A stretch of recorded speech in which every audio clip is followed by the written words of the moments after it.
First up, you talk about going to the bullpen. We went to the bullpen here. So that's what we say in baseball terminology. He's in his 11th year as the director of pro scouting now. And just got a promotion to director of pro scouting for the New Orleans Saints. Manages pro personnel as well. And the Saints, of course, are 3-0 in the preseason now after beating the Houston Texans yesterday, 31-23, over at Reliant Stadium in Houston. The Dolphins, of course, on Thursday night wrap up the preseason. Here to talk about the Saints and explain why he's here. Please give a warm welcome to Terry Fontenot, a former LaGrange High School and Tulane star at that. Come on up, man.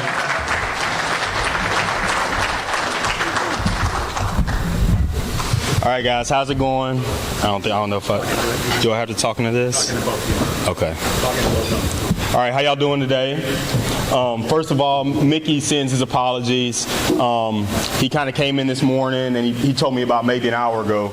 He rushed in and said, "Terry, I need you to go for me." So, I said, absolutely. He kind of asked me, but I'm sure he was kind of telling me. But, and I'm in there grinding. I was watching Atlanta tape, and I'm kind of grinding, and I got my sweats on, And so he told me I need to go, so I didn't have time to go home and get a suit and look sharp like CJ. So I go down to my locker, and I'm not even really matching. I kind of just took stuff out of other people's lockers, and so I kind of threw something together. But then I went to ask Mickey something before I left, and his door's closed, and so I asked Debbie Gallagher, who's he in there with, and he's in there with Mr. Benson. So I said, okay, well, maybe there's something a little more important, so that's it. So he's a little busy today, but again, he sends his apologies. It's a real busy time for us right now, really busy. I mean, the preseason is extremely busy because, first of all, we're evaluating our roster. We have to cut down to 53 by this weekend. And that's a tough process because Coach Payton always explains it in that you have this one group of players that they're all definitely on the team. Then you have a group of players that are definitely not on the team, and you have a bunch of guys in the middle that are competing for a roster spot. And that really a lot of times goes down to that fourth preseason game, some of these down the line players competing for spots. So right now we're evaluating our rosters, but also what's really important this time of the year is preseason scouting. Basically evaluating all the 31 other teams, because a lot of times there's bubble players in other places that might get cut from another team, but they could really supplement our roster and help us out. And I can name players, Lance Moore, Dave Thomas, players that we've acquired after the preseason. Now, we can't just sign random players anymore and make them good because we don't have CJ to just make them great players. But so we got to actually find good players now. But preseason scouting is very important. And what we do is we split up all those 31 teams with our college scouts and our pro scouts, and each scout could have 2 to 3 teams, with each team having about 30 prospects on there, and we grade those players and get recent evaluations on them, so when all these mass cuts are made on this weekend, we kind of have a good idea of where we're going to go if we need to sign a player. So that's a real important thing we're doing right now, and we hope we can supplement our roster. Now, that being said, we're still really excited about a lot of players on our roster right now. We know there's some holes we need to fill, but we're excited about a lot of guys. We think this is a really good rookie class. I mean, there's some players, obviously draft picks, Kenny Stills, Kenny Vaccaro, John Jenkins. There's some guys we're really excited about in the draft. But then there's 4 to 5 free agents that are going to make this team, not by default, not because we have a need there, but because they're going to beat somebody out. Like, there's some young guys that are playing really well right now that we're really excited about.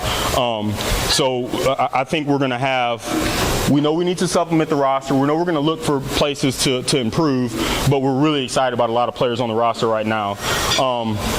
As far as last night's game, I didn't get to watch it yet. I was actually in Atlanta, or I was in Nashville watching the Falcons this weekend. I flew there on Saturday, and Sunday I flew back here. I didn't get to go to our game yet, so I didn't get to watch it on tape. The preseason's tough because, coaches aren't going to want to show too much. You don't want to do anything on the field that Atlanta can see and that Atlanta can kind of use to help themselves. So you got to be careful with what you put on the field, but still you want to see the guys compete, and that's why it's valuable for us as scouts. And so we evaluate every tape, more so looking at the players and not the scheme, because we kind of get the schematics of it. We get that you're doing it for the players to go out and compete, and it doesn't matter if you win the game or not, essentially. And we've won some games, but that really doesn't matter in the preseason. But I know that, look, this year has been different so far. than last year, and really, to be honest with you, any other year, because Coach Payton's back, and he's like Coach Payton 2.0 now. He's different. And he's always been very detailed, and he's always been very aggressive, and he's always been, but it's like it's on another level now. And I guarantee, guys, you should be really excited about this season. You should be extremely excited because you can see it at practice, you can see it in the meetings, you can see it when he's just walking down the hall. It's going to be different. It's going to be different. So we're really excited about this year. This fourth preseason game, I don't even know if you want to watch it. There's not going to be any starters. I think if Coach Payton can fly up right before the game and run the ball every play, we do that, because when you get to this time of the year, it's time to move on to Atlanta. So we'll go up there, play that game real quick. There are going to be a few position battles and a couple guys that are competing for roster spots, but then you want to get back on Friday, make the final cut, set your 8-man practice squad, get down to 53, and get ready for the Falcons. And I've gone and watched the Falcons all this preseason. That's kind of one of my teams I've been looking at. And, God, I hate the Falcons. It's just tough to watch them, even on the field, and y'all know that. So it's interesting that we're starting off with that team at home with Coach Payton back. So it's going to be a fun game to be at. Real excited about it. And, again, we're working to improve this roster and get as good as we can. So if you guys have any questions or suggestions, comments. They're good, and just kind of like I said about the preseason, it's tough to, like, I was at this last game, and their first unit was in for about 2.5 quarters, and they didn't score a touchdown. They got like 3 field goals. Matt Ryan was sacked 5 times. Because they have some young offensive linemen, that'd be their weakness.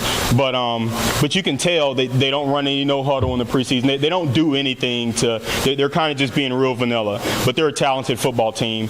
Especially, that's probably one of the better receiver combinations in the National Football League. They got Gonzalez back in the fold now.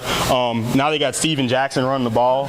So they're really, really talented at the skill positions. And then they got some guys that can make plays on the defensive side of the ball. So they're a real good football team. Real good football team. How comfortable are y'all in your depth position, especially like in linebacker? Surely y'all are going to be looking real hard at the last couple of preseason games. See if anybody lets go of some linebackers in your depth position. Absolutely, and we're comfortable at some spots, but there are certain positions where you say, okay, we need to add there. But then another thing you never want to do is look at, like, I think with the way everybody's playing defenses, like, you're always going to be hybrid. You're going to have a bunch of different looks. You're going to play 42 nickel. You're going to play your 41 dime. You're going to play a 43 defense, a 34. So sometimes I think what you want to be careful about, you never want to say, okay, we're going to cut this really good defensive lineman and keep this average linebacker. Really you want to just kind of list those players and say, we're excited about these so many defensive players, and you're going to figure out a way. I think our coaches do a great job of getting the best players on the field. So even if you don't have as much depth in another spot, but you have a lot of depth in another, those guys are going to be playing. You're going to have the best 11 on the field every snap. So you're right. We're going to try to add some players at certain positions, but you're going to have the best players on the field.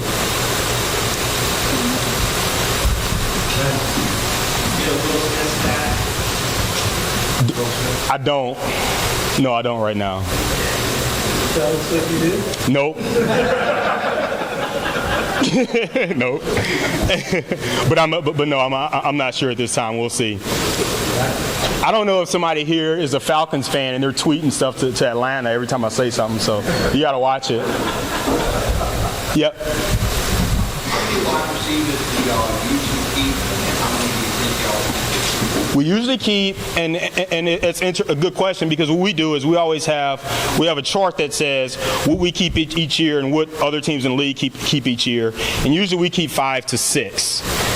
But that depends on different things. Like sometimes if you have a 6th receiver that does a lot of special team stuff, you might keep him, but sometimes you might just keep 5 if you don't have that special teams guy and go lighter somewhere or heavier somewhere else.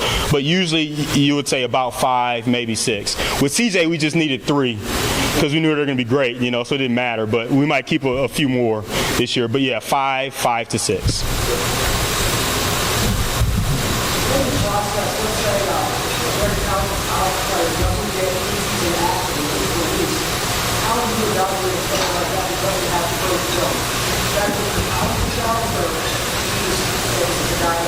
How do you That's a really good question. I think because I'll be honest with you, we watch a lot of preseason film, but I think a lot of teams just go off their college evaluations, because you're right. Sometimes these guys don't get a lot of snaps. What a lot of teams do too is they'll try to hide a player. For example, if a player is playing real well for them in training camp and in OTAs, and then they get in the preseason, they don't want to show anybody, so they just don't play them, and then they can kind of get them down to their practice squad. So it's tough, but there are ways to do it. For instance, Lance Moore didn't have a single catch. Lance Moore's rookie year was also Josh Cribbs' rookie year in Cleveland. So he didn't get any snaps, he didn't get any catches, but there's always other ways to find out who's playing well. You know what I mean? If you can take that. But it is tough, and we try to watch. Sometimes even you'll see a player that only plays 10 snaps, but he was amazing in those 10 snaps, and you really liked him in college, and it looks like he's showing the same things. So you might take a chance on a player like that. But teams definitely try to hide players, so you got to figure out other ways to find out who's playing well. Good question. Anything else? No suggestions? We're good? We're doing a good job? I feel you. I'm with you. Linebacker. Thanks, man. Sit. Yeah. All right, man. Thanks.